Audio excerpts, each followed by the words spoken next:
Call this meeting order at I can walk it over. 5:32. Do we have any adjustments to the agenda? No. All right. If not, I will entertain a motion of the approval of the minutes of November 8th.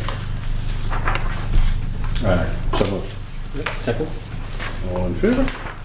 Aye. Aye. All right. Public comment on items not on the agenda. All right. I'm here on behalf of Denise Germon, and I'd like to read a brief statement and then distribute some materials to the board.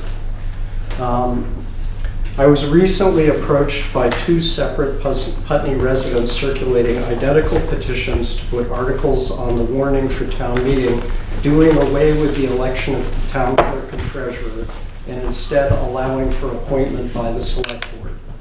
I was advised that these petitions had been given to the people circulating them by the town manager.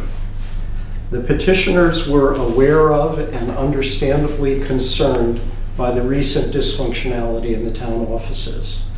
They were not aware of the role the select board has played in creating that dysfunction. As you know, I've been working with Denise for some time, trying to make it possible for her to perform her duties as clerk and treasurer. Early on in this process, I was asked by your attorney not to make public statements about this situation, and until now I have honored that request. But it has now become clear that our silence is allowing a mistaken impression of the situation to take hold. As soon as she was elected, Denise ran into trouble in being able to perform the duties of her offices. Basically, her efforts were being undermined and sabotaged. I delivered a 5-page letter to each of you in June, which described many of those problems in detail in the hope that you would work with us to remedy them. I have never received a meaningful response to that letter. More importantly, despite its being a public record, that letter has never been publicly acknowledged or discussed by this board. To the contrary, you have allowed the public to believe that you have no idea why Denise is unable to do her job. To further exacerbate the situation, despite the fact that, as required by law, Denise has appointed an assistant to handle the duties of clerk and treasurer during her absence, you have refused to pay that person and told her that she is not to come into the town office to perform those duties unless you ask her to. Town business is languishing not because of Denise's absence, but because of your refusal to pay for the work to be done. Denise is not drawing a salary at this point, but you have led people to believe that there are no funds available to pay her legally designated assistant.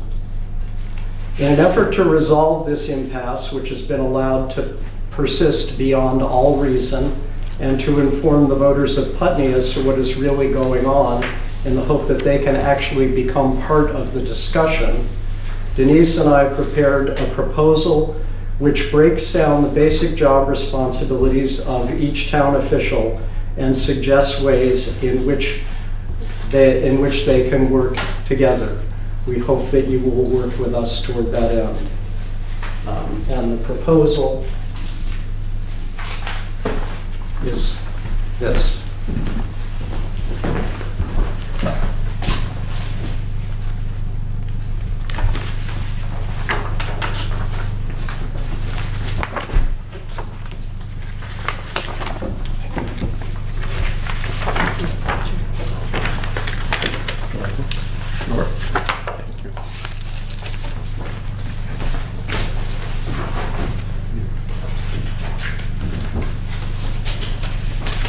Proposal also being a public record. I don't really expect you to try and respond on the fly. I appreciate your attention, and I sincerely hope we can work something out.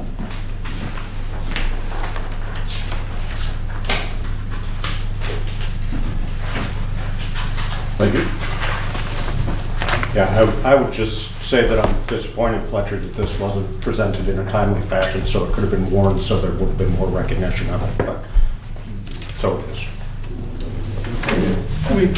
Okay. we can, in 1 week, warn this for discussion. Sounds good. If the next agenda item goes favorable, yes. As in our discussion earlier, I would say that we're used to meeting on that weekly basis throughout the budget process. Yeah. So, All right, so we will have a special select board meeting next Wednesday, 5:30. We were planning on doing budgeting and whatnot, which we will still do, but this will be on the agenda for public discussion. Okay, I didn't know whether that would meet the warning requirements or not. Any discussion at this point, particularly any public discussion, will be appreciated.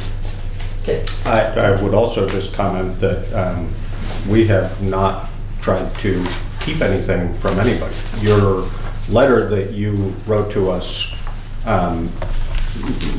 we weren't intentionally preventing anybody from seeing that. It was public record.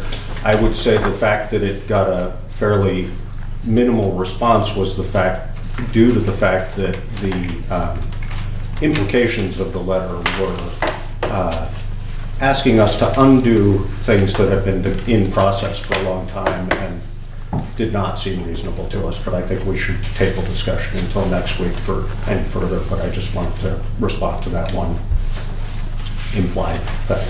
What is reasonable to one may not seem reasonable to Yep, another. very true. So we'll talk about it next week, right? Thank you. Can we expect you and or Denise here? I will certainly attend. Okay. Can we get a copy at your convenience of the statement you just read? We have it on tape, but if you could leave us a copy, that would be great. Yes. that would be helpful.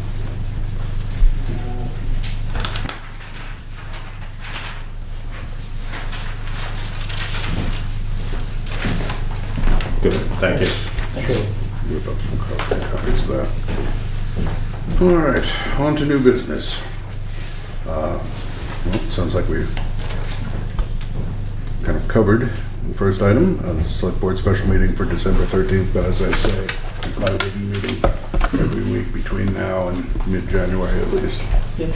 With the exception probably of Yeah. Christmas week or If I'm New feeling Year's or fine, something. yeah. Yeah, something along those lines.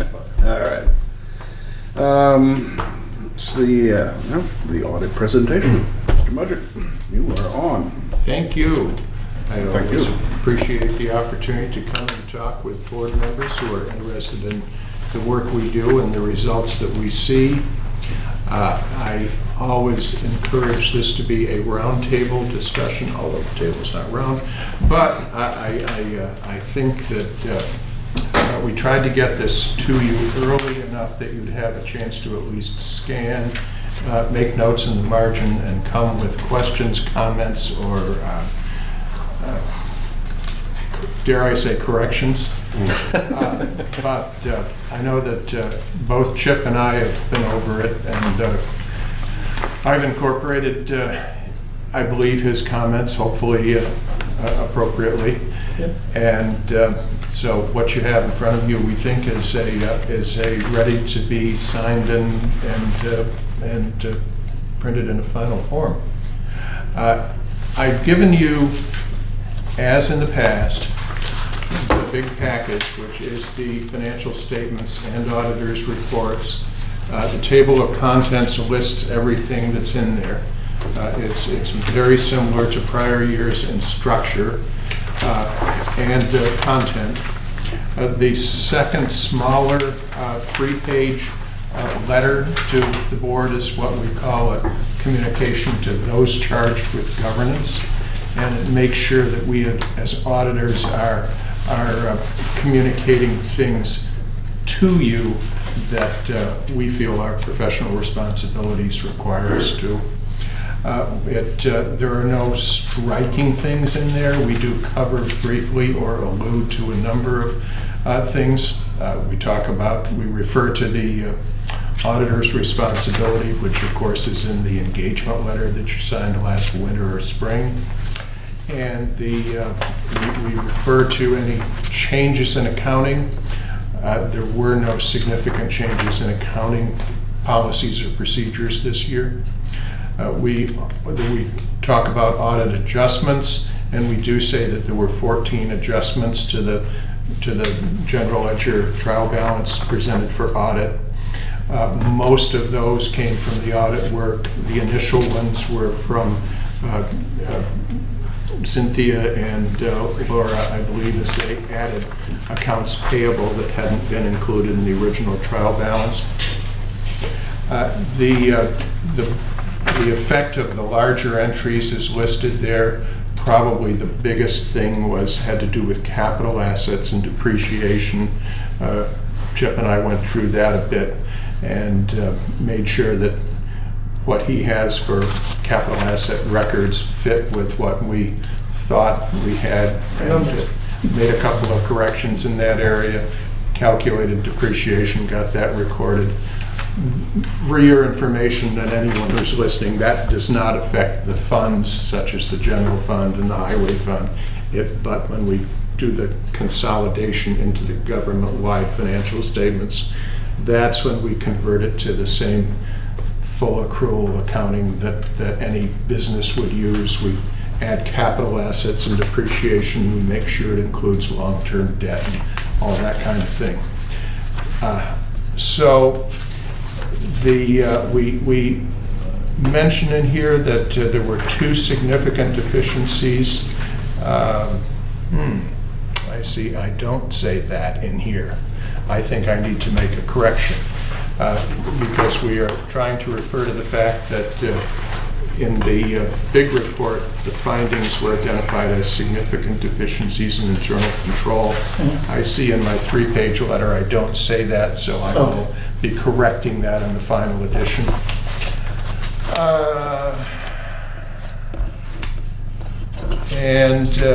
Anything else of note? Actually, we do say that. We say it both ways. I guess that's why we have an error in here. There was some editing that should have been done that didn't get done before tonight. In the larger package, I would comment that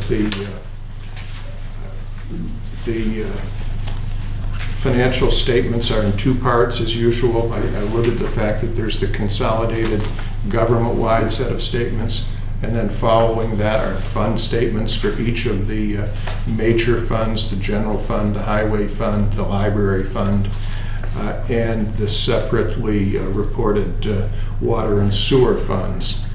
In the schedules in the back are combining schedules for a number of the what they call non-major funds. So details for each of them are in the package. They are then consolidated and carried forward to the primary statements. I think in the footnotes, there are no major changes to the footnotes. We did add a note related to the capital lease of the excavator, because even though that is a lease and not a purchase, it's a capital lease. So in effect, you're buying it. And so the excavator got added to the other capital assets, and the lease obligation is included with other debt. So while they kind of net out one against the other, they're required to be here since it's a capital lease and it's a method of acquiring the equipment. Let's see, the pension footnote I haven't changed significantly. I will point out that in writing it, I abbreviated and I referred to pension information available from the state's VEMR's pension plan. I could have put about 3 more pages of detail in here. I elected not to do that. Some auditors would tell me, John, you should have done that, and I apologize. If you'd like to see more next year, let us know, and Chip or I or whoever can add that in. I just will point that out, that we do refer to the state's reports if somebody wants to go further and investigate the percentages and the criteria used to evaluate the pension plan. that is the Vermont Municipal Employees Pension Plan. Vermont Municipal Employees Retirement System is the actual name. I would point out, related to that pension plan, that on page 40, there is a 3-year set of disclosures related to that pension plan. Ultimately, there will be 10 years worth because that's what is required, but they started building the information 3 years ago, so each year we add a year, and each year this will get a little bigger. One of the key things that I look at when I read a disclosure like on page 40 related to that pension plan is the VEMR's net position as a percentage of total pension liability. And you may notice that 3 years ago it was 98%. This year it's about 81%. In my opinion, and I will let you guys form your own, but in my opinion, it's going the wrong way. That means that there's less state coverage of the pension plan, which means all the entities which participate have a bigger share. Greater liability. Yeah, a bigger share. And that's why on line 2 of that schedule, it says the town's proportionate share of the net pension liability, which 3 years ago was about $9,800, is now $142,000. So congratulations, guess you borrowed some additional debt. Hopefully you'll never have to pay it. Not by our doing. No, It's all by the state's doing. This all has to do with the Right. the evaluation of the plan. The big picture. Actuaries Yeah. do it, they make assumptions, the state signs off on them. They do things like evaluate what benefits they're going to have to pay in the future and what assets will be available in the future. And they make a whole lot of assumptions. What are the interest rates of return? Things like that. And depending on those assumptions, the liability can get bigger. And I think that's what's happening. It is getting bigger. And this is across the board for all municipal employees, not just here. statewide. Yes, statewide, and when they say the town's proportionate share, they've taken all of the participants in the state, they've divvied it up by participating government, and that 140,000, hey, that's Putney's share of what's a pretty big debt. Pretty big unfunded liability, I guess might be the better way to say that. So Anyway, when you say you hope we would never have to pay for that, John, how would we end up not paying for that? well, it depends on how the system is administered, what the rates are that employees pay and what employers pay and what the state pays, okay? And I know that rates have gone up. They're attempting to keep up. But there's a fairly substantial pension obligation out there for employees who participate. I'd like to think that maybe the returns will be better than projected and the liability will shrink that way, or that the either employees or the state, somebody other than the town, might keep up with the growth of that. I really don't know. But what I see a 3-year trend that has increased the town share, and that's why I pointed out to town governance. And so, an idea, 1/3 of the Vermont State Police will be retiring by 2020. And if they retire at 55 and are expected to live until 75, that's a lot of liability hanging out there. And that's what I think the actuaries are looking at, the trends of who's coming up and how long do we expect them to live on this system. And the state of Vermont's going to experience a huge shift in the age of their employees. and it's coming fast, and this is that trend. We're what, the second oldest state in the country? Probably. Something like that. Yeah, Just one or keep two. working forever. Yeah, Never retire. That's it. That's And ask our state police to do the same. Yeah. They have a mandatory retirement. So. not sure it works that way. Anyway, yeah. So the best we can hope for is a lot of people at Dyson. Not state police, though. No, Yeah, no, no, That's the, that's, you didn't that's mean the way out of I'm sure it. you That's the didn't. way out of it. And I'm sure you didn't mean that. Stay out of that. The other thing I would mention that we did include 2 findings in the back because, as you know, in addition to our reports on the financial statements, we issue a report on compliance and internal control. And this is a requirement of government auditing standards. In that, we listed 2 what we called significant deficiencies in internal control. Those are not new situations for the most part. They've been listed in prior years. So I got together with Chip and I said, what are we going to do? And we decided we're going to give pretty much a history. In other words, you've got some repeat dialogue in there from prior years with a current status paragraph on each of those 2 findings. We did, you will notice in the auditor's report on compliance and internal control, which is pages 41 and 42 in the document, that we do refer to them as significant deficiencies in internal control, which is a kind of a middle-level assessment. It's saying it's not a material weakness, which is the most important or the largest quantitative effect, and it's not an immaterial or minor deficiency. It is a deficiency that's worthy of notice and should be paid attention to.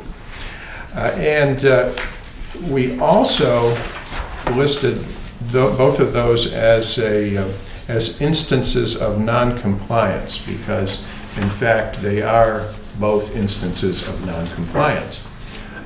They relate to, in 2017-1, the internal revenue and state tax reporting, and the current status update describes penalties that have been paid for late filing, and the additional late filing fee or late filing penalty that has been assessed against the town, which Chip has asked for the waiver or abatement of that penalty. And so we indicate that that's what's currently happening with respect to what we think are filing issues in the past. I do say in there that management believes that the 2015 and 2016 forms have been filed, but that's a belief. I don't know that you have any way Direct to evidence. know for absolute certainty that they were not filed late or that there might not be some penalties associated that you're not aware of yet. Right. We briefly addressed the absence of the clerk treasurer as part of the internal control weakness that we're describing, because the structure of town government expects that you will have a fully active set of management, and the way that was originally designed was to have a select board authorizing a treasurer conducting, and then elected auditors auditing. So you had kind of a 3-legged triangle of internal controls, and in the absence of the treasurer obvious weakness, I think I would point out that Putney has apparently been able to keep going and to for the most part identify issues and get the work done. But it is a weakness. It's not the best situation, as you well know. I don't need to tell you anything you don't know. The second finding relates to late filing of dog licenses and marriage licenses. So this becomes more of a town clerk issue, but it's a very similar type of thing and a smaller dollar deal. But as you know, money has to be collected and a portion gets remitted to the state. So reporting and payment, if not done timely, would also constitute a instance of non-compliance. And once again, we talk in there about the current status in 2017 because, as you know, those issues existed in prior years as well, particularly with the dog license money, which I think we talked about at least 3 years ago. Any questions or comments on any of that? I did take the liberty of completing it, and I think I got a management response in there that we felt was appropriate, but I didn't specifically ask you if you wanted to add more, or no, you're good with that? Good. And unless the board brings more to the table, that's all I've got. This is identical to the electronic version we got, is that correct? Yes. Okay. Yes. the one And you that sent was Monday. the Monday, That was the Monday the version. second draft, right? Yep, second Great, draft. great. Yep. Yeah, okay. Long read. It's, yeah. So this may be obvious from what's stated in here, John, but I haven't teased it out of there. Is there a reason that we would continue having the treasurer take care of W-2s and similar forms as opposed to bringing them to the finance director part of the position?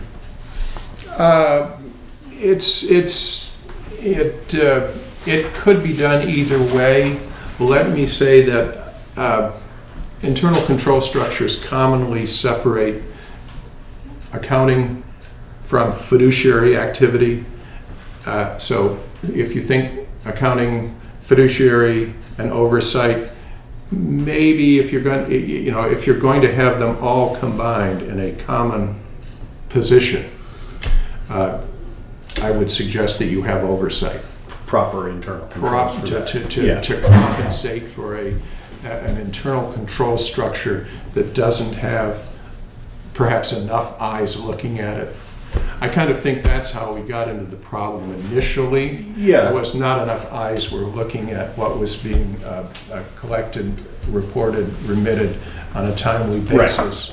Right. And now that we've identified that, you want to make sure that you continue to have multiple sets of eyes, and that would be either one person doing it, another person reviewing it, Right. and perhaps an oversight function of the town manager or the select board's review. I guess I would, or the other model of the town manager being responsible for carrying out those duties, but the treasurer being responsible for the oversight side of that? Is that logical or not? That works as well. Oftentimes treasurers are handling the money. Right. So if somebody else is handling the reporting, that's a pretty clear Separation of demarcation. duties. Yeah, okay. And it would be considered good internal control. So either one of them would be Yeah, functional? you can set it up a couple of different ways. Okay. And if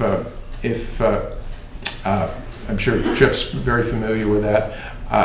If you ask me, I'll certainly tell you I agree or don't agree with what you propose to do as you decide what that is. Right.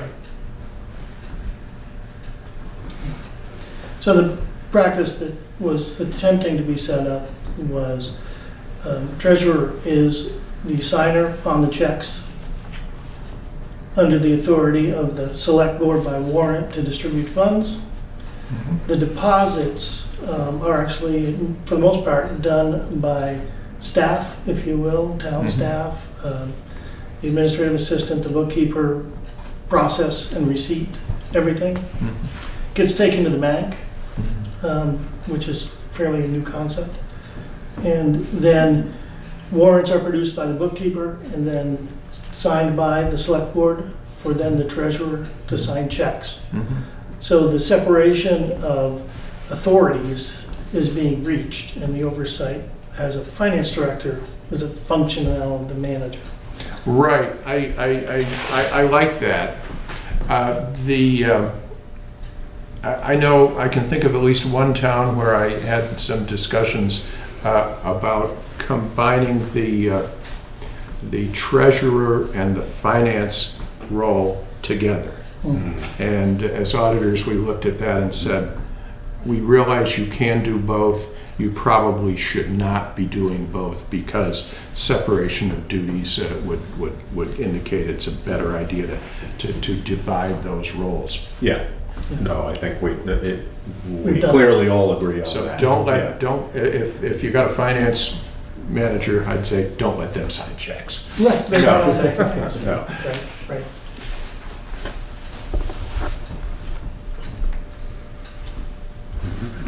All right. So you said you were potentially going to make a correction in your letter, John, but I think it seems like the way I read this was that you identified no material weaknesses, but you reported 2 significant deficiencies. So that's a correct statement, right? Well, actually, if I'm looking at the right copy, there's 2 sections. One I says, see, yeah. And the short one right above there, it says, We we did not identified no, encounter. And I think that was meant to be deleted and replaced with the other. Because I look at this and I say, what in the name of, I got to go in with my delete button and see one of the... Well, no, but wait, John, to be perfectly clear, you're talking about a line that's 2 lines above you're talking about significant difficulties encountered in performing the audit. You did not encounter any significant difficulties in working with management. I think. Yeah, no, those are correct That's statements. correct. Those are It's good that- it's that And it's we the one that identified says- no it's the one- that significant little one that says deficiencies. We Right. identified no significant or material weakness. If I just deleted the no significant deficiencies and said no material weaknesses, I'd have been It would be a I'd have correct been okay. statement. Right, okay.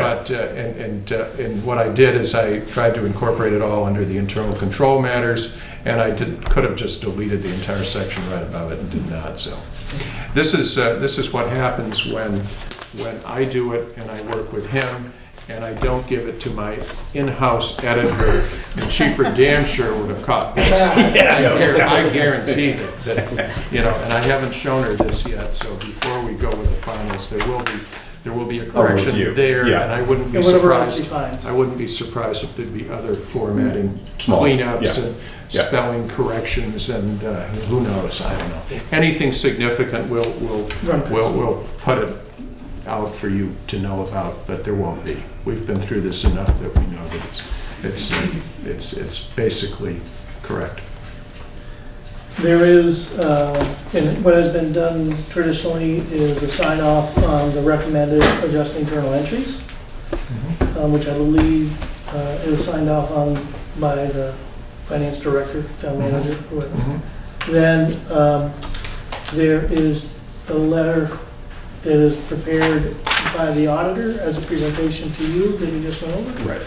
And then there's also a letter generated from us to the auditor of us acknowledging Response. we are the responsible party to, if you will, the litany A to Z with subsets. and The no management representation letter Yes. required to have in my file to Yeah. support the fact uh, that you guys own it. Yeah. And then acceptance of the audit, you have a signature page for the board and the manager. Yes, I don't have We one don't have in it front here, of me, but I think you have one because I emailed it earlier. Yeah, email the board. Okay, right. So when we get the final, I'll warn it for signing off on the audit. That'd be fine. And I don't think you need to be back for that at all. Nope, that sounds good. So this is, like I said, in draft form, this exists. It's being presented to the public. If a member of the public would like it in a PDF form, I certainly have it, with minor adjustments, depending upon his internal editor. I don't foresee that there's any significant changes to this other than wordsmithing possibly.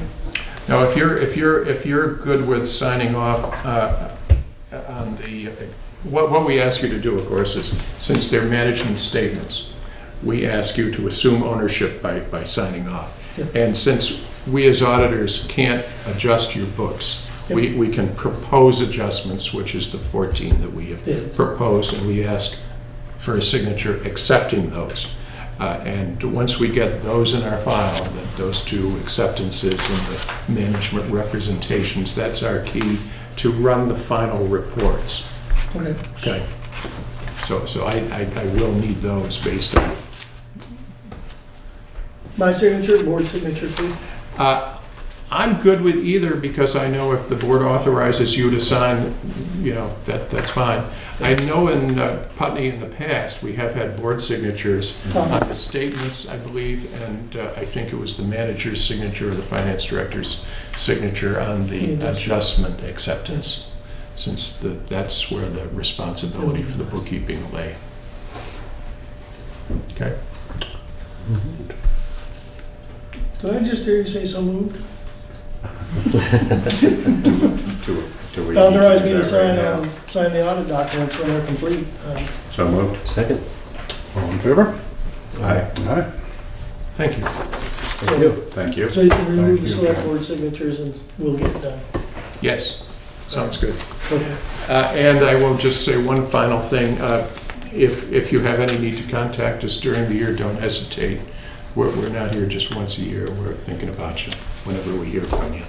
And I routinely get telephone calls, emails, or other communications from clients. It's one of the things I like about this job. Contact. Yeah. We don't do it just for... For the fun. For the fun of it? Thank you, John. You're very welcome. Thank you. John? Have a safe trip back. Yeah, have a good drive. You got it. All right. I see the library budget presentation is next, Thank Emily. you. I was just going to make a quick suggestion. Anne, is the only point you have is about an appointment? We could get that done quickly, and Okay. if that's okay, I figured you would take a little longer with that. Well, I'm here to introduce Lionel Chute, who has agreed to become a member of the Conservation Commission. He is incredibly qualified. I can tell you a couple things. He is currently working for the Sullivan County in New Hampshire. He's director of their Natural Resources Division, where he's managing over 2,000 acres of land. He's also the district manager of the County Conservation District, involved in a number of education programs, technical assistance programs. Prior to that, he was forester for the Society for Protection of New Hampshire Forests and developed a biotimber inventory program, which was a way to inventory and manage their timber resources on massive amounts of like 32,000 acres or something fairly overwhelming. He has a Bachelor of Science in Forestry. He is qualified as a wetland delineator. He can identify rare plants, so what can I say? I mean, it goes on and on. He recently moved to Putney with his family. His two girls are going to Putney Central School, and you may know him from discussions about what the future of the Putney Central School forest, which he has been actively involved in, so we're delighted to have him agree to join us, and we highly recommend his appointment. By all means. Welcome aboard. I will make a motion that we appoint Lionel, and Lionel has told me in the past that it's Chute, not Shoot. So just clarify that. So I make a motion that we appoint Lionel Chute to the Conservation Commission. I'll gladly second that. All right. I'll make it quick. All in favor? Aye. Welcome, Mr. Chute. Thank you. Thank you. Thank you for your willingness. Yes, thank you very He's a much. fairly busy You man. can try and keep Ann in line, you know. Yeah, that's my job. Have you gotten them up to the Hendricks property yet? We are now going off to Landmark College to hear the students' report on what they found over the fall Okay, good. great, in their great. investigations. And by that time, we'll have 2 years' worth of information from Andrew Stein's classes. And at some point, I'll be back to report to you what they've been finding out. They've actually been doing maps of what's where in terms of tree cover and different vegetation and so on and so forth. Great. So it should be fun. Good, thank you. Thanks. Okay, Emily, you're up. All right, great. So I think you all have a copy of the budget. With much festive colors than mine, but they're provided for you. And I just want to explain some of the differences and then just open it up for questions from you folks. Oh, wait, you all have it in front of you. So the last thing on the file. Yeah, we're working on it. Ledger, there we Seward, For comparative budget report, county library operating. Maybe, It's after the audit presentation, Oh, yes. so- It's in order of the agenda. it's where it should be, right? Sorry. Trying to confuse you. There we go. There we go. On mine. He told us it was the bottom of the Well, file. that's because mine. That was a test, you guys. Yeah. I thought these were going to be prioritized by color with our new printer there, huh? So I wondered I got it. We'll get to a color document soon. All right. And then you come in and the Okay. libraries, take library That treasurer. section I'm not back sure is, if all Welcome. So if you want to take a look at the revenues section up at the top, I brought some of the revenue lines into more of a realistic zone with bringing down our expected income from printing and out-of-town fees. I don't think that we've hit those projected, our budgeted numbers in quite a few years, so I thought it was time to lower those a little bit to make them more realistic. Some things stayed the same. We're hoping for a little bit more endowment interest this year, just from moving we consolidated a bunch of CDs, had them sitting in a checking account, not making very much money, and now they are back in one CD until we make some other investment move. So that line is a little bit higher. For the town allocation, we are asking for $4,264 more.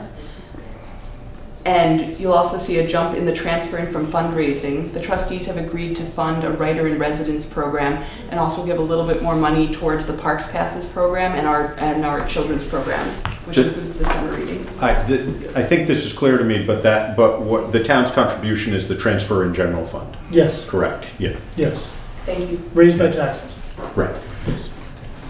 And then the trustee appropriation, the trustees give a certain chunk of the budget each year. That goes up by $500 for $19,000 total.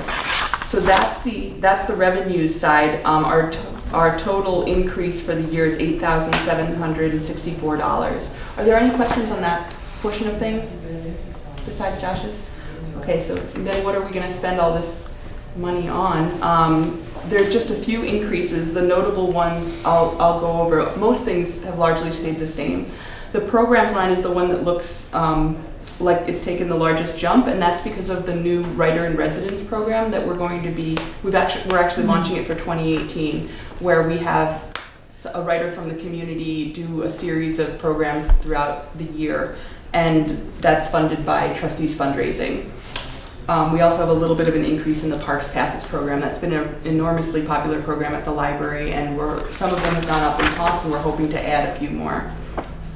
Can you remind us of what that is? I would love to. Let me speak directly into the camera. The Parks Passes program is where you can come into the library and with your library card borrow a park or museum pass, like a book. We have a Mass Mocha pass that's very popular, so you can take yourself and your family. It sort of runs the gamut about whether they're free or some members of your party are free, but they've been really popular. I sort of beefed it up a little bit over the years. We've always had a Vermont State Parks Pass, and we've always gotten the Brattleboro Art Museum Pass, but we've added several more that we purchase so that they can be circulated, and they're just really popular. So remind yourselves and anyone you know, especially if they're planning on visiting the Montshire or Massmoka or Vins or any of the other area museums or parks. Thank you. Yeah, no problem. Any chance I can get to talk about that is great. We are asking for $300 more for circulating materials, which includes magazines and newspapers, juvenile books, and adult books. So we're asking for $100 more for each of those categories. Office supplies and postage just stayed the same. We have a small jump in what we're asking for the cost of the copy machine, just because the use of the copy machine is costing a little bit more than I had originally anticipated. The salaries, we have budgeted in a 3% cost of living estimate, as per my conversation with Chip. And the health insurance, we've also budgeted in a 10% increase. And then there's also the jump in pension expenses related to the salary increase. We've also, the only other increase is $200 more for training and travel. As the State Department of Libraries kind of gets back on its feet after some restructuring, they're offering more and more training, both for employees but also for our board members, and we're hoping that more of us will be able to take advantage of those opportunities. So that's my explanation of the expenses line. Does anybody have any questions about that?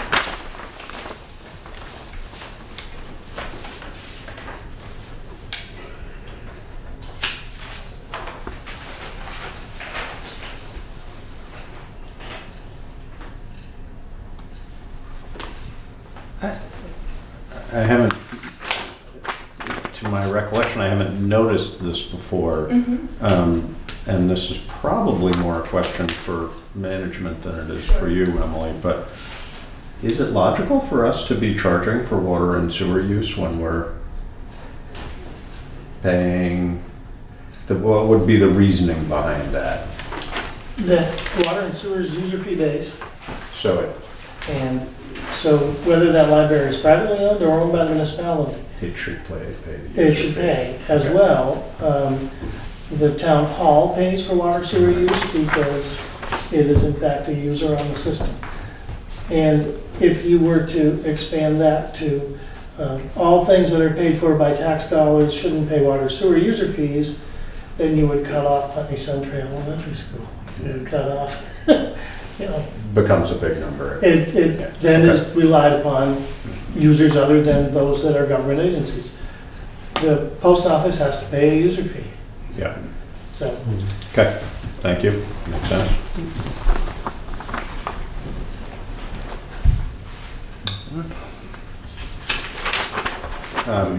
I would just make one comment on the format.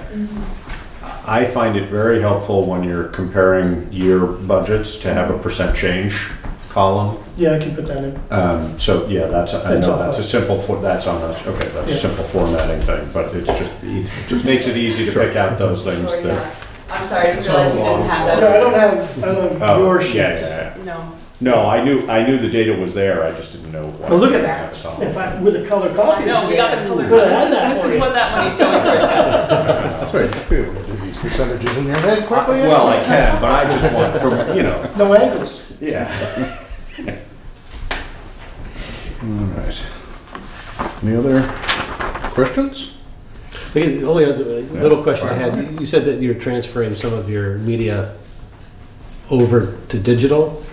I guess what I'm curious about, I mean, there were a lot of videos and books on tape. Are those pretty much obsolete now? No, they're those not. are still really big circulators. Really? So we purchased both digital content, which we created a digital content line, I think the first, with you, all three of you, when I first got here, and that was more to just separate out what we were spending on things that people can download, like audiobooks and ebooks, and what we spend on physical books where we own the copies, or physical audiobooks where we own the CDs. Those are still really big circulators for us. There's still a lot of people that have CD players in their cars. We're still purchasing them, but a lot more of our, of our users are learning to use the downloadable audiobooks and ebooks. And anybody that's interested, including all of you, can come in and book a session with me or our other computer help volunteer if you want help walking through it. Right. What do you still have? Magnetic tape, like cassettes and. Yeah, we do. As they're sort of self-weeding in that they are all breaking, but we do actually have a lot of patrons. I'm not going to say we have a lot of patrons. We have significant use of those materials, and I have been taking out the ones that aren't going anywhere. But we do have people that are still using them and would be really sad if we got rid of them. So while I've been shrinking that collection and this collection's been shrinking itself, we do still have magnetic tape both as VHS and cassettes, even if it's a little embarrassing. Yes. No 8-track tapes? The Historical Society would like to talk to you. Very affordable. Yeah, 8-track? No. That's right. No new weird form. Real, you kidding? No beta. No weird. Yeah. Anything else, folks? So one thing that I want to bring up that's relative to the current year. Sure. In the town budget, the general fund to transfer, if you will, to the library was $139,000, and their expectation was $140,000 or $141,000. And so what got transferred is what the general fund budgeted. Their expectation was higher than that number. We have not really addressed whether we're going to fund that or that number that was in your general fund budget. But by year's end, depending upon where they end up, they may need that number within their library fund to become positive instead of deficit, surplus instead of deficit, or even break even. I don't know that we can project that yet, but it is an outstanding difference between what the library presented in town report, what the town general fund presented in town report. Do we know why that wasn't reconciled? Was it just an oversight? I think just an oversight. I don't know, because it's correct in the town report on the library page. But not in the. But not in the correct. general fund page. It differs. I'm not going to say which Yeah. one's correct, but the library page presents one number, and then the general fund page presents A different number. the other number. So I'm really not sure what happened there. Alternate facts. Yeah, it's just an alternate amount. Yeah. We'll say that. So, and it's not significant by number. It's It's like $1,000, $1,500 or something like that. It's not a significant number in the real world that we're in, but it is a difference. And so I transferred what the general fund budget called for, and let Emily know that that's what I transferred. And we haven't addressed that as an issue, and whether it needs to be addressed right now or not. It is an outstanding issue in this year between the two boards of what was anticipated and what was actualized. How's the Edwald Fund looking? Do you know? It might be a place to come up with a little extra The money. Edwald has, I don't know No. if the Edwald has much of anything extra money. But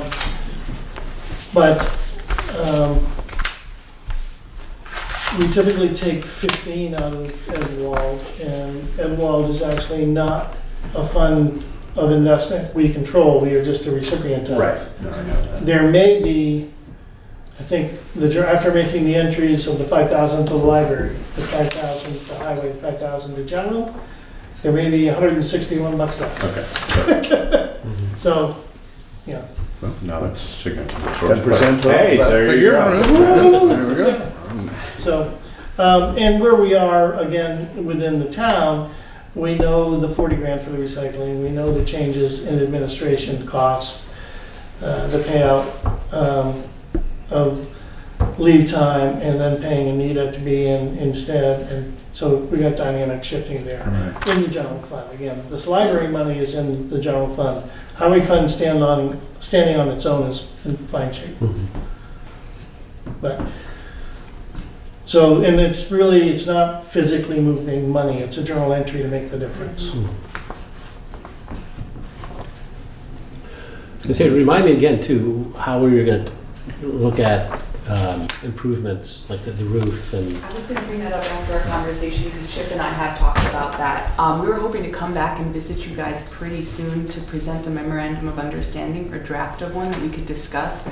That's more based on the concept of who owns the building, which is the town, and who's responsible for capital improvements, because none of our items are on that schedule of of capital improvements that's in the town report. And I know we all think of it as a new building, but it's starting to have some less new building issues, mostly things like restaining, new carpet, and I just got some news about our HVAC units that I need to take into account for just what we're going to be doing in the future. So I'd love to come back with some of our board members and present that to you, and Chip actually is able to speak about it really well also. And just get that into the realm where everybody agrees on what's going on with that. I really appreciate you bringing it up, Steve, because going forward, I would like to have those things just on the schedule of improvements that we are looking at. And that question applies, I think, to not just the library for access to have. We've talked about having, some different category of capital improvement funding in order to look at that, and that's something that we historically have not done carefully and should be doing carefully. So it'd be a good motivator to look at the bigger picture too. Townwide, bigger picture. Yeah, exactly. Yeah. Perhaps we can visit during one of the January meetings. I didn't realize that you continued meeting weekly into January. Only if we have to. So.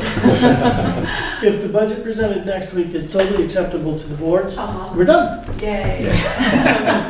And I think it depends on what they have for dinner. Okay. Yeah. And if they've eaten before, So it's going to be catered? it's going to be catered. This business needs to be done on an empty stomach. It's upsetting. So should I just be in touch with you, Chip, about when we should return? Yeah, and as you're drafting that memorandum, you and I can work on that. Okay. So that it's palatable and clear enough from our conversations. I understand what I would like to see Sure. on behalf of the board, to try and make sure that each board is very clear. I've been through this, if you don't know, through the Rockingham Free Public Library during the renovation. We both have. And so, yes, in fact, we both shared that experience. And so, clearly, we've got an understanding of what select board needs to recognize as a responsibility and what the library trustees' function is, as opposed to trying to deal with a building that's trying to get that nipped in the bud quick. Well, particularly because given the fact that it is a relatively new building, we'd be much better off Getting ahead of Fixing it now. exactly not going down the deferred maintenance route. So we should stay on top of that. But, Tell them what? yeah. Great. All right. Thank you so much. Thank you. Okay, thank you. Thank you for your patience and waiting for. I'm sorry, so your name again? Kevin Champney. Thank you. I'm off at the school. Josh and I have sat in many meetings. Yep. All right. Good. Thanks. Have a good night. Long way home. Long way home. All right. Sidewalk access, Route 5 from the Putney Landing project. What's So what's that all about? that all about? The Wyndham and Windsor Housing Trust project that is on Putney Landing Road has within its site plan a plan to, if you've seen where the driveway access comes down, has a plan on the upper left side of that to come out against those trees and walk along the top of that bank, round the corner to near Curtis's, and dump Top of that bank, meaning not on the not down by the not on the road, edge of the road. Right Okay. up at the top. Yeah. to come out and then drop there at that island. Mhm. There is no sidewalk, no crosswalk, Crossing. nothing on Route 5 on that side. And so it is, one would consider a sidewalk to nowhere, and it would intentionally lead people to an unsafe location. So, through discussion with the chair of the DRB and myself and the project designers, that sidewalk is not going to be built. But bringing to the board's attention that that is a residential setting that should be incorporated for access into the, if you will, downtown area, walking primarily, co-op, and then to the sidewalks to come up into the village proper. If we want that as part of our walking village and access for those people with an intentional path, we'll need to decide how we can address either a partial sidewalk on the other side to bring them up further to a narrower crosswalk at a safer location than that intersection, and deal with, crossing the properties that are there. So just so you're aware, if anyone talks to you about the original site plan said to do this, it has been cut off because we cannot lead people to an unsafe location.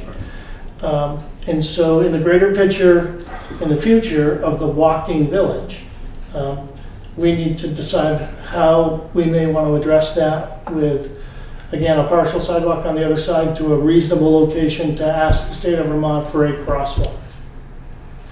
Did we run into problems with this with the library? You will, Yeah. because I mentioned 3 words. State of Vermont.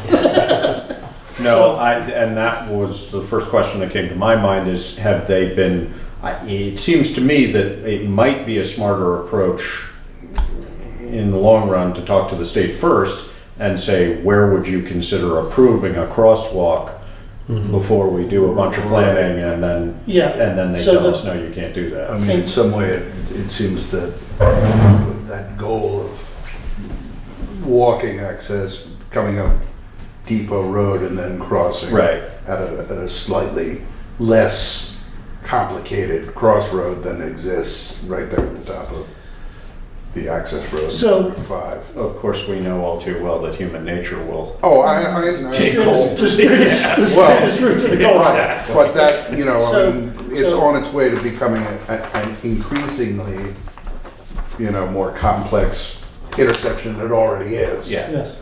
And I mean, from, so what used to be a drifting stop point. there is going to be an intentionally gravel path out the back access to of Old this Depot. facility to Old Depot. But again, Old Depot has no sidewalks. Right. So you're not leading them again to a protected, safe sidewalk area to come up to a crossing, in terms of linking actual pedestrian ways. So that's why that's gravel, it's not gonna be paved, because its intention primarily is a second access for fire apparatus to the back. Right. That's what its primary function is going to be. So we're gonna have this community that basically is self-contained sidewalks that don't at this point have a connection to the rest of the village sidewalks. So that's the reason this was put on the agenda, is that possibly transportation alternative projects and pedestrian projects. Ian Keel, if it's permission, cameraman for BCTV, I'm not supposed to ask or interrupt, but there was on the radio, the state of Vermont wants to know how to spend $18 million on a Volkswagen settlement. Yeah, that's right. And I just thought somehow Might be a an Volkswagen opportunity. settlement that has to do with what's it called, car pollution Mhm. and safe sidewalks for Putney might. Might merge. By merge. So I just wanted to mention that. I apologize for interrupting. Thanks. Potentially, and hopefully a I'm useful not even asking suggestion. for a fighter's fee. Yeah, I appreciate that. You only want 16 million But out of it it? said the state was asking the people of How to Vermont spend the money. how to Yep. spend this, and they wanted to know by January something. or Safer other. routes, huh? Yeah. Yeah. I mean, it seems, without having a plan in front of us, it seems possible that you could cross Putney Landing Road over to where, The island. well, no, Fire not to the station. island, exactly, to the south, to the point south of the island, and then cross again. But there's not, where you cross again, there's not a sidewalk you're coming to. And that's probably And then one you'd of the have to widest cross. sections of the road. I know, Yeah. no, it's Right. just, So, that's tricky. so from my standpoint, what I see as the commercial side is a sidewalk that would go up to the entrance of Peoples on that side. because Peoples is a destination. On Old Depot, you mean? Right. No, actually on the other side of the Oh, on Route 5, yeah. Right, and then a crosswalk from there across to Burt's Chuck Wagon. So that we need. Right, it Um, does get you across. But you don't need to go beyond that because really there's not commercial property beyond that. Right. But the No, rest of those are all commercial property. And in figuring out the sidewalk initially, there was much discussion as to whether it should be attempt to be two sides. And there are too many limitations on right-of-way, et cetera, Yeah, on yeah. that side Yeah, to make it, not that you couldn't do it, but it just wasn't practical. It's gonna become- On the The resi- east side Yeah. of Route 5, and primarily. north for the- of People's Bank. Correct, Yeah, right, because at that point you're now in residential properties instead of commercial. and many of them are quite tight, Oh, yeah. similar issues with that, but even more exaggerated, so. So that was quick in a nutshell to know that the DRB approved a site plan, this was on it. This is just simply as an administrative matter being dropped off it, should anybody question you on it. There's the reason why, number one was public safety. And in the bigger scheme of things, you know, to get that so it's a connection for pedestrians. It's a bigger project. And we, the town, and the state, and then the project could build their section later when we build something else. And sidewalks come along like this. Oh my God, $10,000 maintenance a year. We're just snapping to that in the next week's budget. So that's what you're aware of. It had gone through all the process, and then at the time of actually building, somebody said, hey, wait a minute, this doesn't make sense. So that's where we're at with that. So you're aware of it, and the public's aware of it. All right, any other? So, I mean, the only thing I would think regarding the crosswalk would be, I wonder if it makes more sense to do the sidewalk up to River Valley Credit Union and then cut over. People might be more inclined to use it because of human nature if it's closer to the co-op. I mean, it kind of splits the difference. If you were going up Old Depot, you mean? Oh, yeah, Yeah. you could cross near the library. Because I've seen a lot of people cross from that field Yes. to the library. Yeah. Run out across traffic. So the crosswalk could be in the middle of that length of sidewalk. Right, yeah. No, and actually, that would benefit also the existing Valora Plants house, the other affordable. Oh, yeah, that's compound. true, that's true. Yeah. And we might also have better luck as far as right-of-way is concerned, going, we've got two banks that own abutting properties, Yes. getting a right-of-way between them might be less complicated than Yeah. going across Yeah. privately owned That's property. true, yeah. Yeah, to come off Old Depot and That's go a good across that idea. field. Possibility. Okay. But as you accurately pointed out, there still isn't a route on Old Depot. And again, human nature, even if we make it the simplest roundabout route, Dirt paths are always found where the people are cows go. gonna, yeah. The only deterrent would be 2 feet of snow on the way over by Rod's Mobile Curtis. Yeah. They would Yeah. then take the other way probably. Yeah, you're right. Yeah, no, you have to have If it was significant snowball. impediment might slow them down. Yeah, it might still. All right. So for $18 million of Volkswagen money, covered pathway and heated courts. Right, the covered walkway over the highway, right? To nowhere. There we And the go. Fremont Street Vegas? Well, this also answers the question of where will the first street light go? I mean, the first traffic light go? Bite your right? tongue. Always thought it was gonna be at the bottom of Westminster West Road, but. But well, maybe not. Maybe not. That's Water Street. Yeah, that's what. All right, next item, Yeah, all right, we have got the traffic ordinance amendment for the Westminster Road. What are they, You gonna be somewhere? I got a kid at home that I gotta check in, so I will read right here. Okay. So, you have document there? It's in order.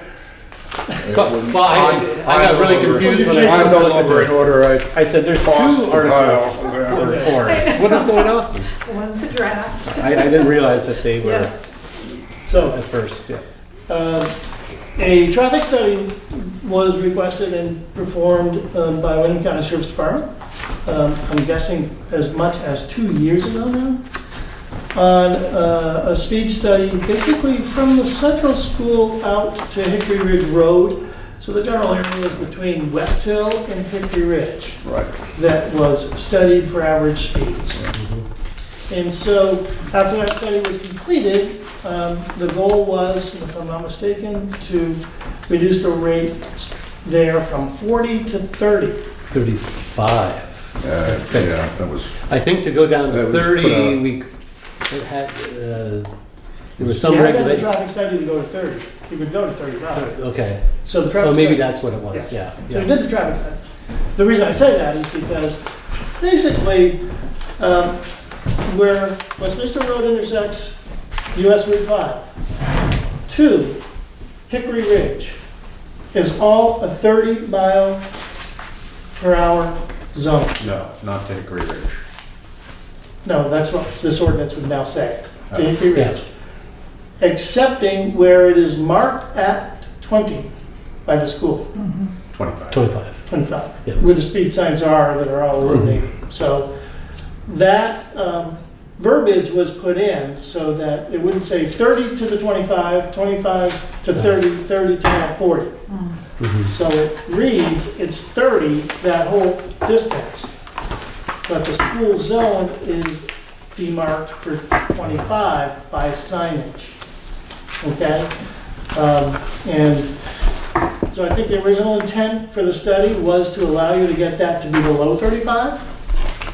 And the study indicated that we have enough traffic on average, and I'll tell you, it's pickup trucks that go faster than cars.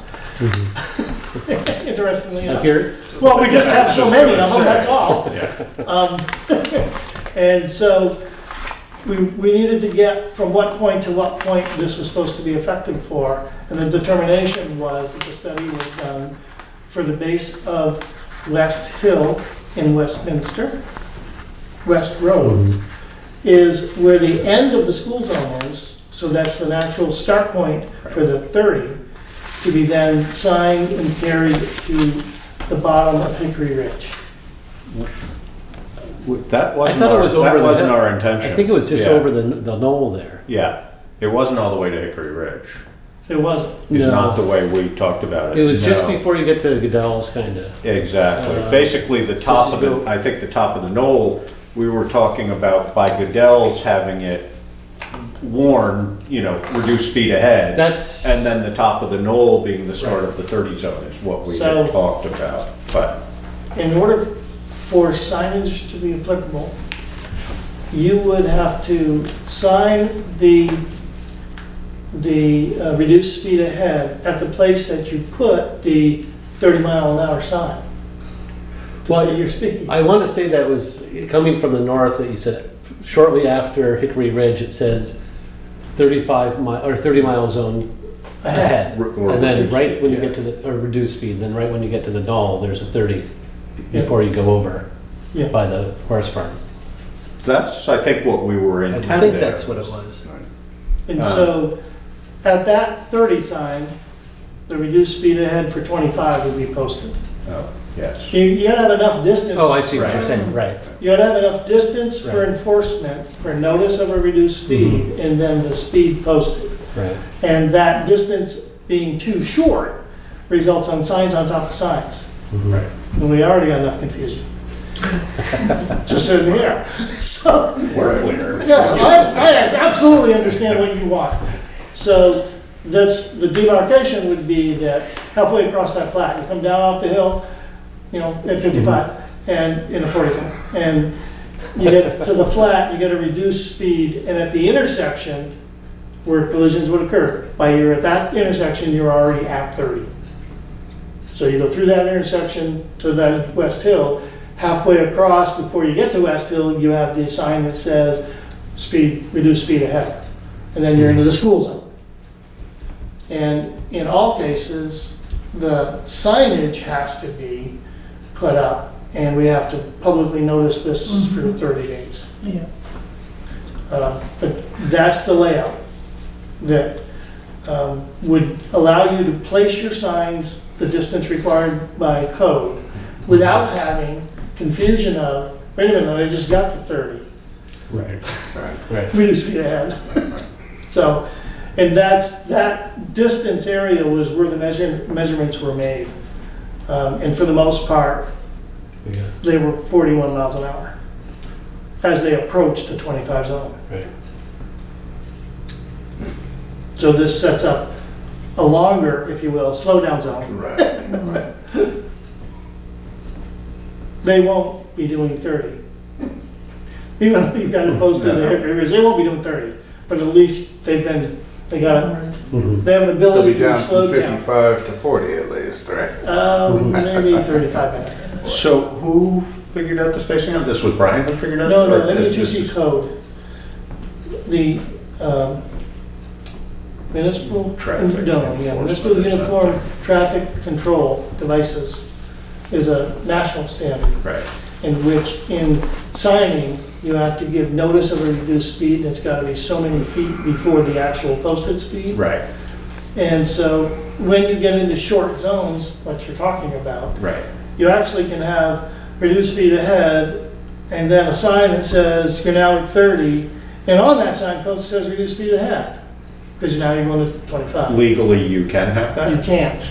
Oh, That's confusing to the motoring public. sounds confusing. So that's why, in order to space out notice of a reduced speed from the 40 to the 30, and then you get to 30, and then you have a separate sign that's adequately 75 feet in front of the next reduced speed. So you're going to be before West Hill giving notice, and that sign already exists, okay, to end, if you will, that you're about to leave the speed zone you're in.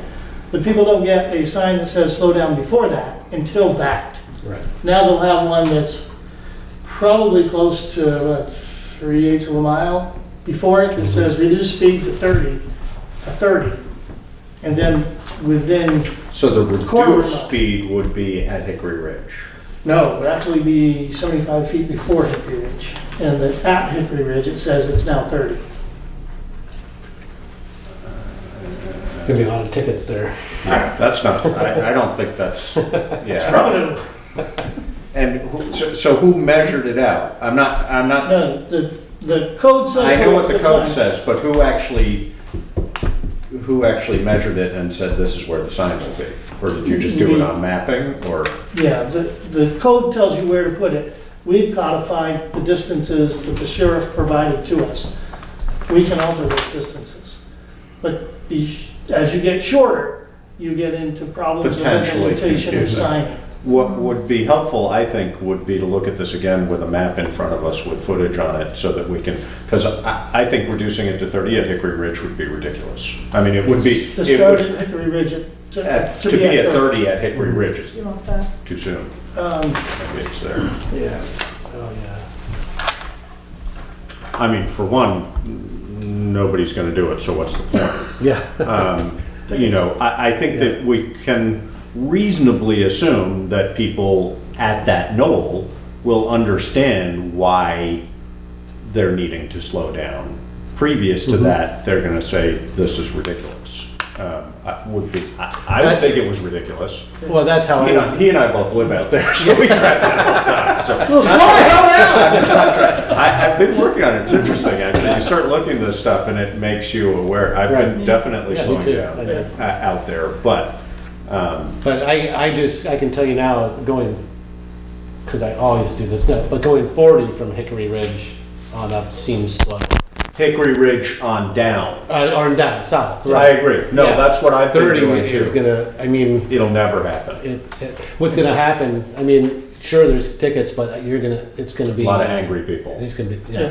Yeah. And it's not worth it, I don't think, No, I would agree. you know. So, No, I don't think that's a reasonable area to ask people to do 30. But as you're There's coming not right, enough congestion yeah, there. but hitting 35 just as you're going up that. little or rise 30, I before- mean.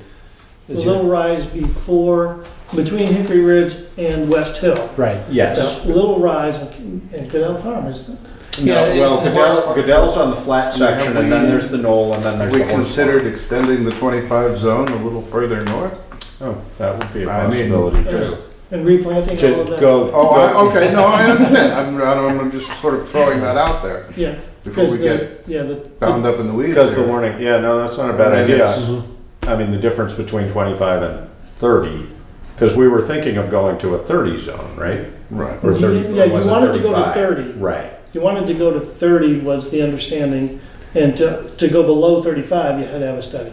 Right. But, you know, say 400 yards up the road into the sound strip, you know, that says, I think it would, time to slow to 25, you're entering the school zone. yeah, You no, Sort of skip that transitional. I think it would be helpful to have a map that Yep. very clear Yes, delineation of yes. spaces and what the requirement is, and obviously we have to meet the requirement. Yeah. And see whether that Was more works for changing it to a 30 and then a 25, because I think that makes more sense. I mean, we go back to a 30 once you get past the school anyway, which is sort of silly, but Well, and it's not just the school. There was a couple residents north of, yeah, north yeah, of the school. Exactly, that's who brought it That's to who our we brought it attention. up to begin Yeah. with. Yeah. So get beyond the residential. So get behind that residence, just, past Brian's house and a little bit further down, up to that rise. Exactly. The peak of that rise is Nice. where it's a little dangerous, really, Yeah. when people are coming over that. So if we can just backtrack through that with the measurements Yep. on a more accurate map, Oh, yeah. that would be helpful. Yeah, what I'm I trying mean, to just do like I is can is get compute to the where the sound. percentages, I can see, I can visualize the footage on this, but. Yeah, you see the new front doors yet? Hey, that's not me. You gotta get your contractor on board. Do we want a color map? Oh, we'll have it all. We don't need a color map. We'll Thank you. have LED backup. If it's gonna cost more, no, just footage, so it's Okay, clear. Yeah, just A measure. little more blown. Okay. okay. Yeah, I want to see a Google So- Street View. Yeah, it's been 2 years, so we can wait a month before we can figure that out. Okay. Yeah, we're good. All right, now for your color document. Sale of property. Um, Seward. This is, No, look at that, look at that picture. Picture's And there's no crayons.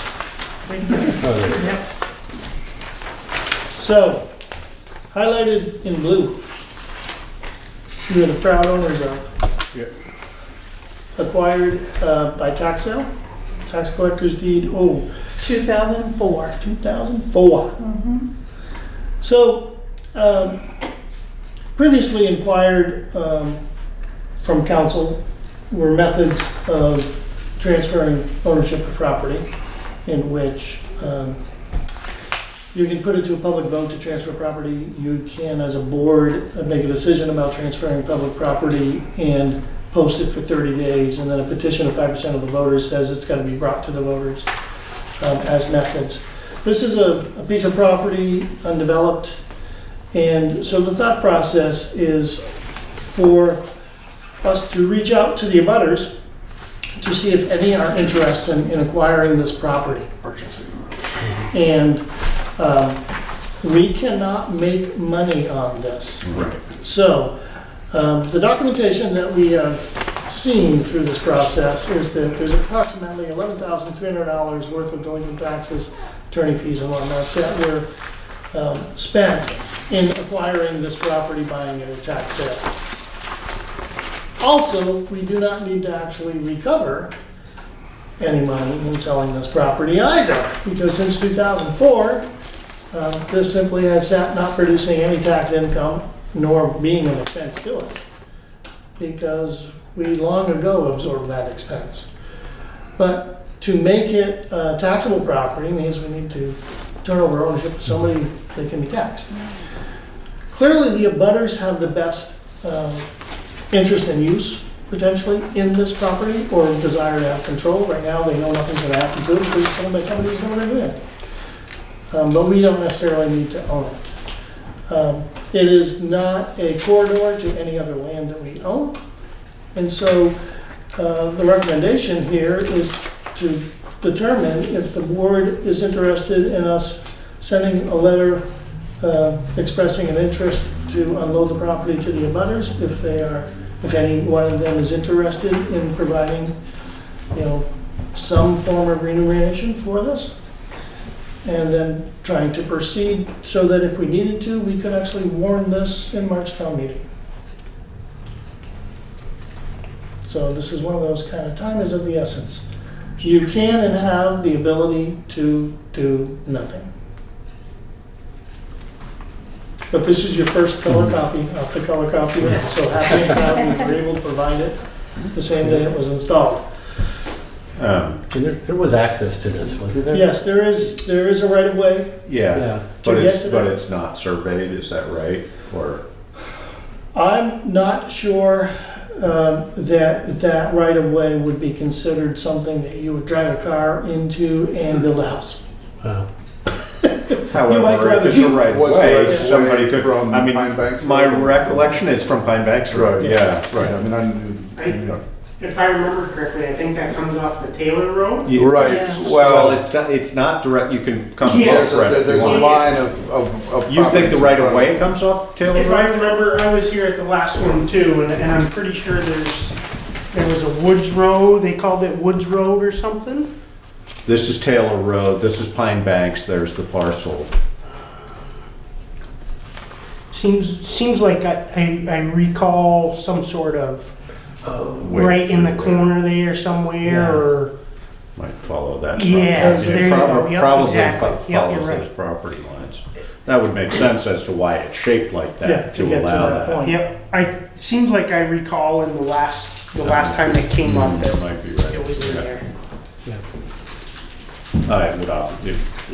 It would be, whether it would be clear or not, it would be identified on the deed. But- Yep. I would say, yes, we should do that. Oh, yeah, I contact the So, butters. so, That's the first. so.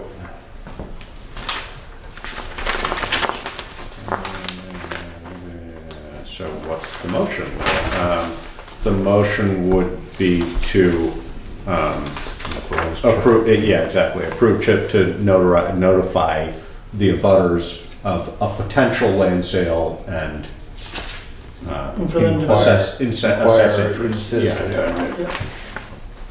Basically, seek out if they are interested in obtaining this piece of property from the town. Again, we are not required to put it out to sale, we are not required to do anything but seek a buyer, and then we can either put it to the public to vote to sell it to that person for a set amount of money, or the board can choose to sell it with 30 days notice, because we have to post for 30 days, and unless we get a petition that says it must go to a public vote, you will have sold the property. The two ways of doing it.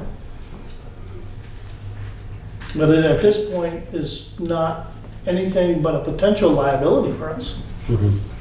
Yeah, no, I think we can certainly explore whether Right, anyone's interested. contact the butters and see if they're interested. I think you just need to be diplomatic about how you discuss the costs. Oh, yeah, yeah. Because we wouldn't want to lead anybody to believe they didn't have to pay anything for it if somebody else says. Correct. I mean, how that ultimately carries out, I assume would have to be, Public sort of a service. sealed I mean, bid, yeah. not sealed, but, well, some version on an auction, Yep. really. Put a minimum price on it, I don't know. See who It might expressed be- interest, might be and then we decide premature. how we're gonna do it. I mean, Yeah. the common words used. The select board reserves the right to reject any and all Any and offers. all offers. Yep. No, that's so what I we think, said. so I guess the way to approach it probably is, this information is obviously available because it's Yeah. public information. Yep. But I would say the way to approach it is not to discuss money essentially at all, No. but No. just see whether anybody's Respond. interested. If everybody goes, I don't want that property, it's a, Yeah. bog or whatever it might be, I don't know, then we figure out what What to would be do. appealing. But, Our foremost parties of interest should be abutters, right, so. How much, just for curiosity, how much land is it roughly? 2.3. 2.3 acres. Rural residential 2.3, enough you can put a house on it. I live Yeah. around the corner. Yeah, no, I mean, Yeah, it's a, you know, presumably, since it was divided out, it is a buildable lot. You know, given that there's right of way, that would be, the big expense would be Yeah. improving the right of way. Yeah, exactly. And what the legalities of that also, you know, is it approved for a full right of way for a driveway or just a, you know, who knows? I don't know. But, So this surfaced because I began to review town-owned properties in the grand list, and there was no real apparent reason why this. we've talked about it, we've talked about it a couple of times over the years, but Fizzles. Yeah, Clarify that right of way and turn that into the recycling center. you're looking for popularity, aren't you? So that's how you get the abutters to take it. Yeah, exactly. There we go. We're gonna put a landfall on that hill. shouldn't have let that one out. You know, hey, I got a new spot we could put our tires. A new spot for the tires. We're going to already Yeah. Yeah. All right. Well, you So- move, you move, I move. right, second, yeah. All right, all in favor? Aye. So I also want to acknowledge that the legwork on all of that was done by Karen. Thank you. Thank you. Karen. You're welcome. We're still trying to figure out what I do around here. Just as long as you don't get in the way, right? You asked for it. Yeah, it's not on there. All right, what is our So next now on the the list here? We've got, next thing is, you've you've done Conservation Commission already. letter of appreciation from the Select Board addressed to President Eden, Landmark College. So the backstory behind this is the same as the letter that was done to the stage, I believe. To Yellow Barn. Yellow wasn't Barn. it? Yeah. Yes. Yellow I think it was Barn to last Yellow time, yes. But yes, because the comment was it had been done to the stage before that. Barn. Stage, next stage. Next stage. Paddington? I Yeah, wonder- a year I don't ago. remember that one. Year ago. So this was drafted by a resident and turned in to us. We codified it on letterhead. And if the board agrees, by motion to submit and sign, we will get it mailed out. Yeah, one question I had about it was, it says, "We appreciate your help with Community Supper's yearly Empty Bowls event." And the only thing I was wondering is if you want to include among other things, because, you know, there's lantern supper they help out with, there's top the truck, just so that we're, you know, Yeah. recognizing that there's other. Yeah, we appreciate your help with many community events, including something like that. Yeah. Sidewalk. God, name the sidewalk. Yeah. Yeah. Yes. And so if Karen understands the wordsmithing there, and you may choose to authorize Scott to sign on behalf of the board after it's been redrafted, that'll be fine. That way all three of you don't have to come in to sign, unless you desire to. We were gonna be back in here again next Wednesday if we wanted to just take care of it then. And Tune it up and go from there. Tune it up, Sure. tune it up, and we'll send it off then, and maybe, you know, read it out loud, And if you, the final version. if you want me to, and/or if you approve, I will happily help you figure that. I mean, it Okay. doesn't need much, but Right. just, Right. Yeah, the audit's done, by the way. I saw that, thank you. You texted me, but I would have done that, but I can't. But I can do this, so. So we'll do that, add that for next week after we wordsmith it, working with Josh on it.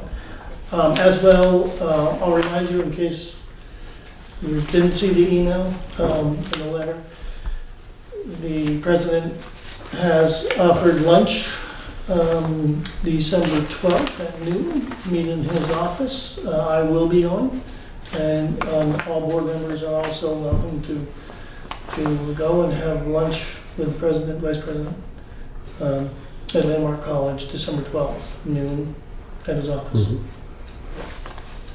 Okay.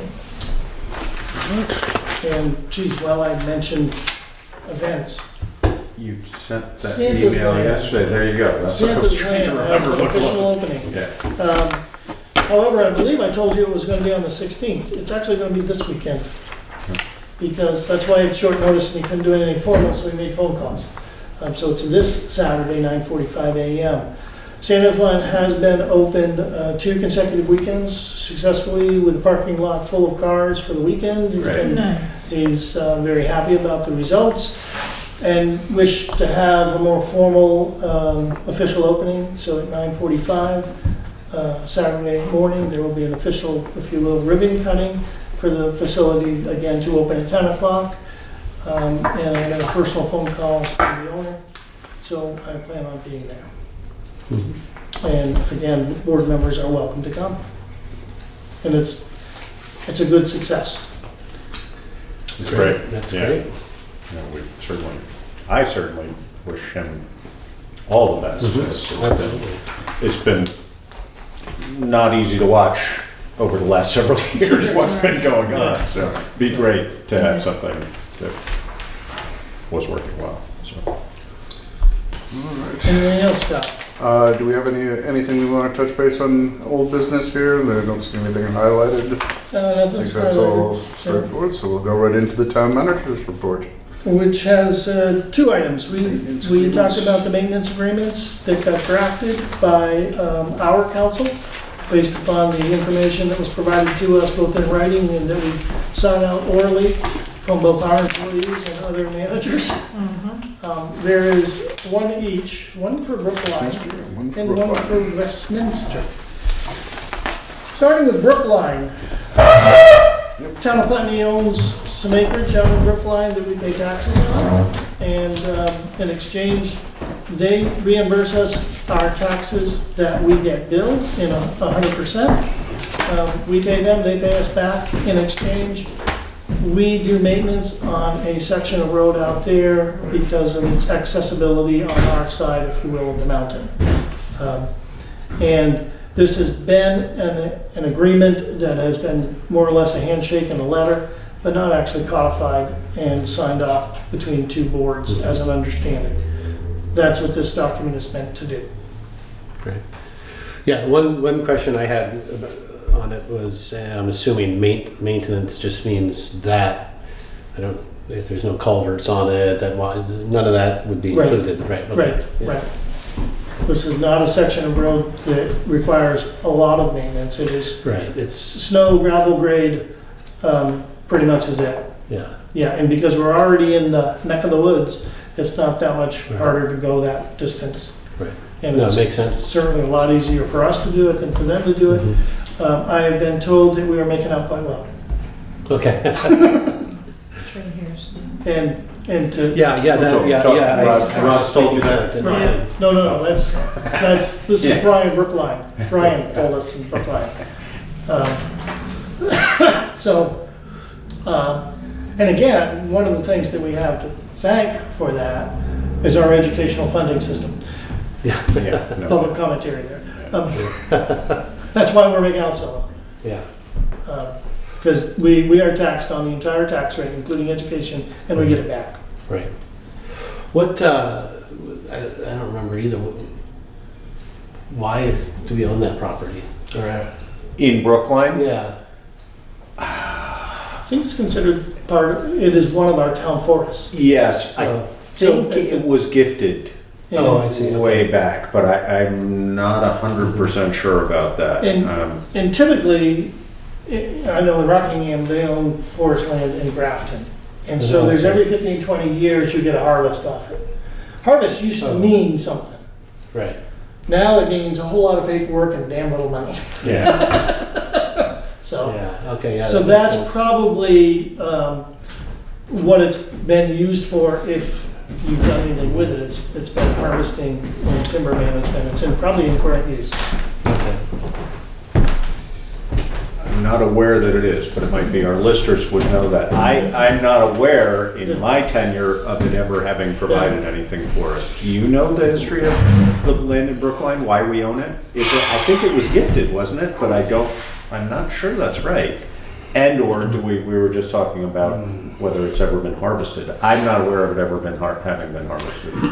Is it part of Putney Mountain? It's the back, it's It's basically backside the there, right? backside, as soon as you go over So I wonder if that had something the to do with top, it, it's right there. to kind of keep a contiguous. I don't think it is, because the path doesn't actually go, it's all Right, to the there Brookline was- side Yeah. of. There was a border Putney Mountain adjustment Association. that took place at some point, Oh, that, and that's how that was established, but long before yeah, no. our time. I'm Yeah. gonna say, I'll have to look back in the files for a while There you go. to think about that one. So, if approved, I can sign that document and ship it off to Brookline for them to read, approve, and sign, and then we'll both have it recorded. It is basically what was laid out in a letter form to me I don't know if you understand, this is how this works. This would Yeah. codify it and say, this is how this works. And Larry has vetted it. Yes, Belto. Eric. Eric Belto actually is the one who wrote it. But their Same office has approved it. Yeah, okay. I'll make a motion that we authorize Chip to sign the agreement with the town of Brookline for maintenance of Holland Hill. Okay, second. All in favor? Aye. And I will make a motion that we authorize Chip to sign the agreement with the town of Westminster for maintenance of Windmill Hill South and Holden Road. Second. Westminster. All in favor? Aye. All right. So we will get them signed and submit with a letter to each of those boards for them to codify. And typically what I've seen in my experience is this then becomes a recorded document. So that then there's literally a public record in the ball of this agreement. It's got evergreen clauses in it. So once it's done, then it's not from rote on paper in letter annually saying, I want to remind you of our deal. Yeah, no, that makes sense.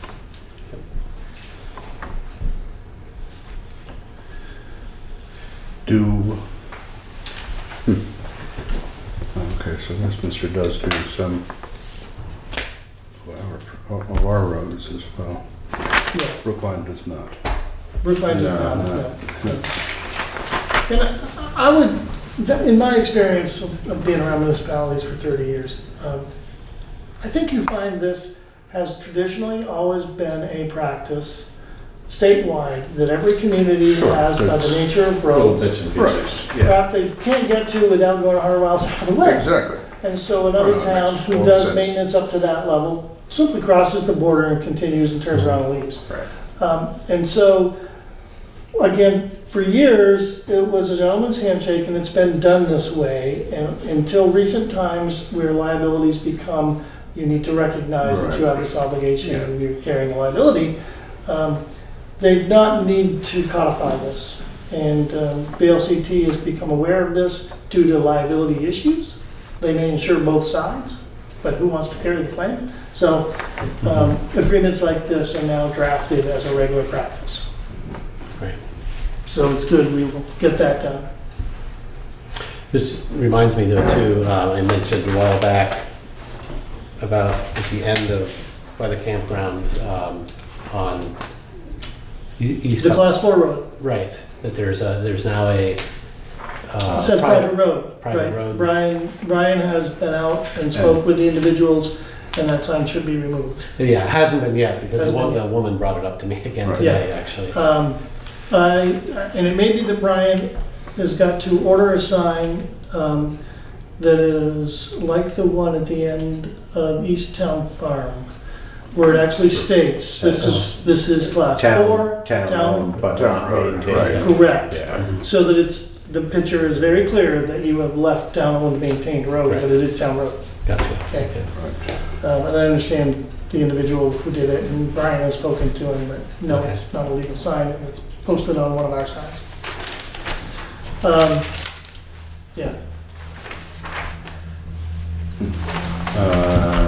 so these are, now you're down to voters for the warrants? Yes, and I will make a motion that we approve and sign the warrants as presented. Second?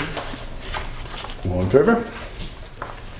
And as you discovered, Josh, we'd already authorized, The White Whitney, I knew about that one, and then there's a couple other things these guys had signed. I don't know why that. that was, we had authorized on the 22nd for Scott to So sign, that's- but both of them came in, so we both signed. And that Yeah, I think I got a text. Thanks, And yeah, yeah.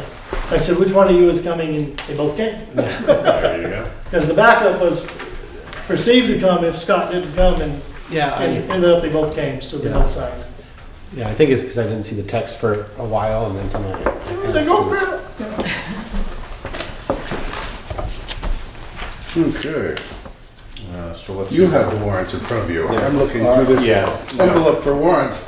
No, that's all the bills. I was gonna say, I don't see a warrant in there.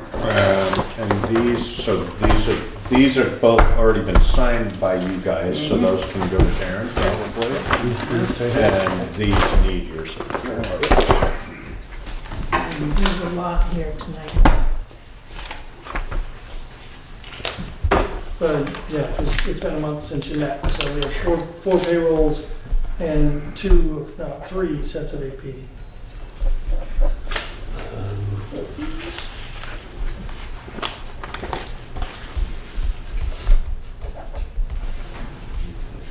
Yeah, good enough, yeah, anyway.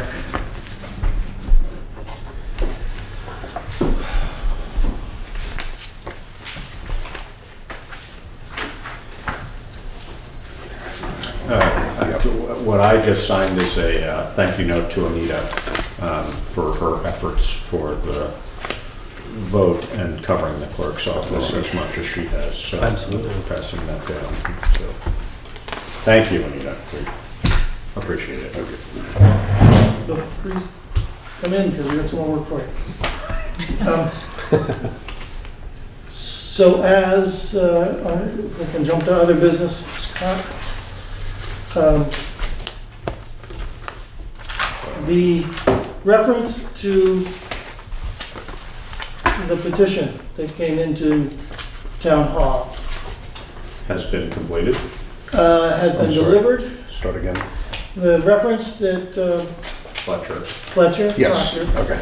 and reverse it, about a petition that has been signed. And somewhere around 140 signatures have been collected on a petition.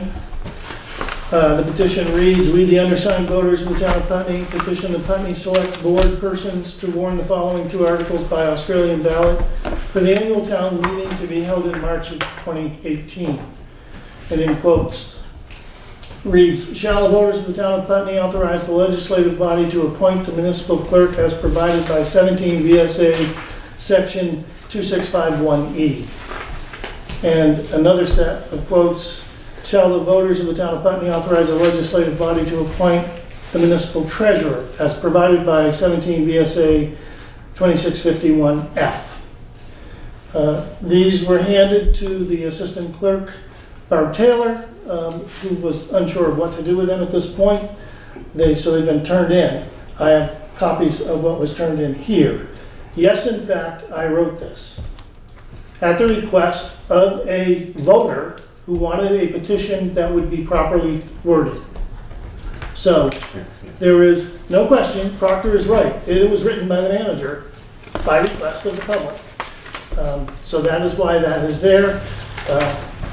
There are often requests made of managers to help provide and assist the public, and this is no different. Right, I mean, this is Vermont statute and can be referenced by anyone, and it's not, no hidden agenda, as it were, or No. anything else. And we've been clear that this was we've discussed this, and we've been clear that it's an option we would consider, but that the public was welcome to petition it if they so. And I think desire. as this discussion, particularly if we're going to talk about this at the next meeting, is to clarify exactly what that does mean, and that, you know, if that decision is reached by the voters, that it's not necessarily a permanent decision, that simply we've been unable to operate effectively under these circumstances, and we're asking for that possibility to do so, but it doesn't need to be ongoing. In other words, we Right. could continue, the voters at any time can choose to reestablish it as an electoral process. Right. The voters and or the select board could at any time. Actually, we would have that authority as well Yeah, to. to say you're gonna petition it again Mhm. at a special meeting, Right. I to see. go back Yeah, to an okay. elected. We couldn't effective overturn March. it, Right. but we could put petition it on as an article. As an article in a.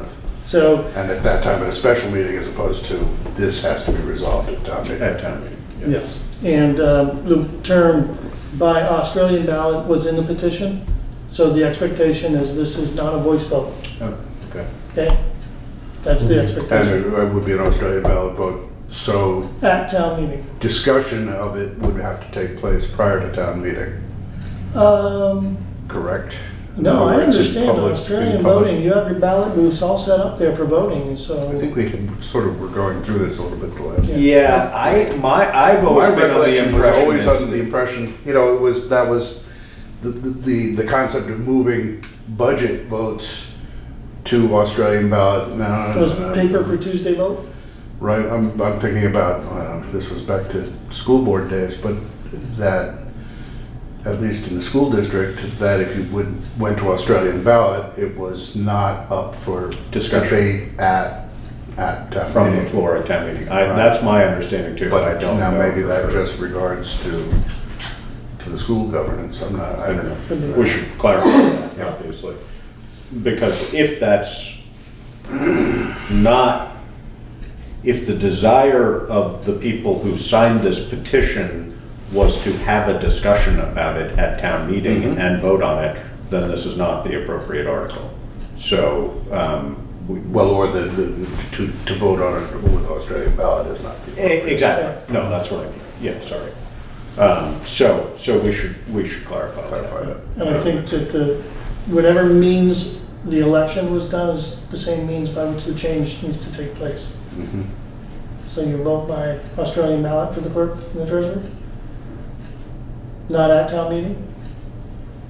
For the clerk and treasurer? Positions.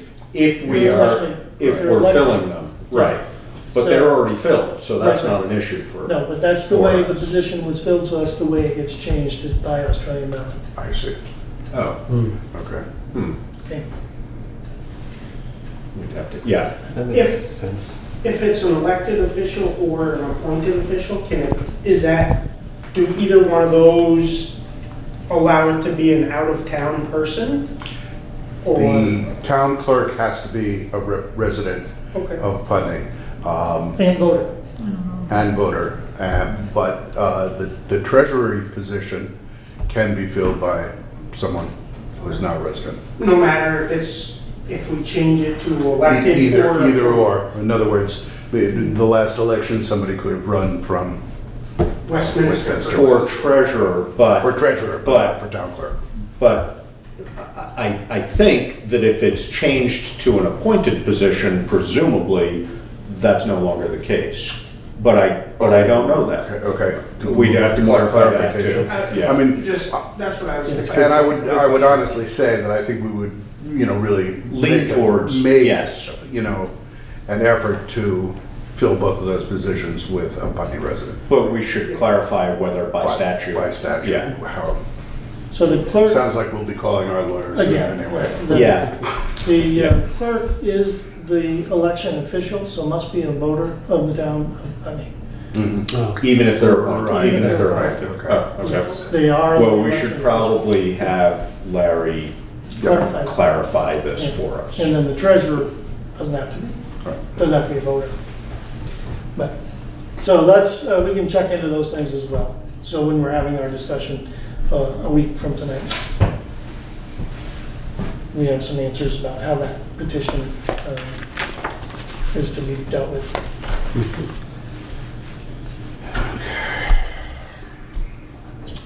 All right, anything else?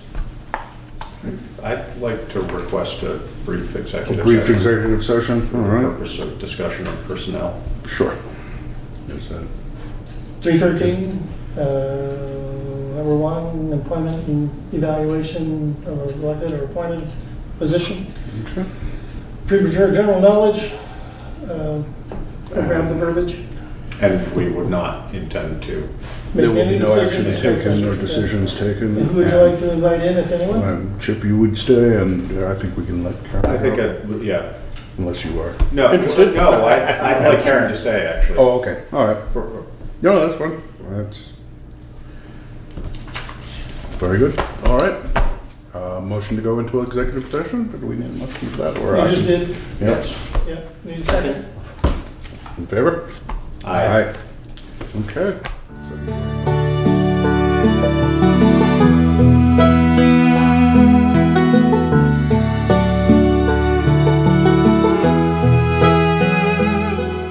We've come out of executive session at 7:55, and I'll make a motion to adjourn.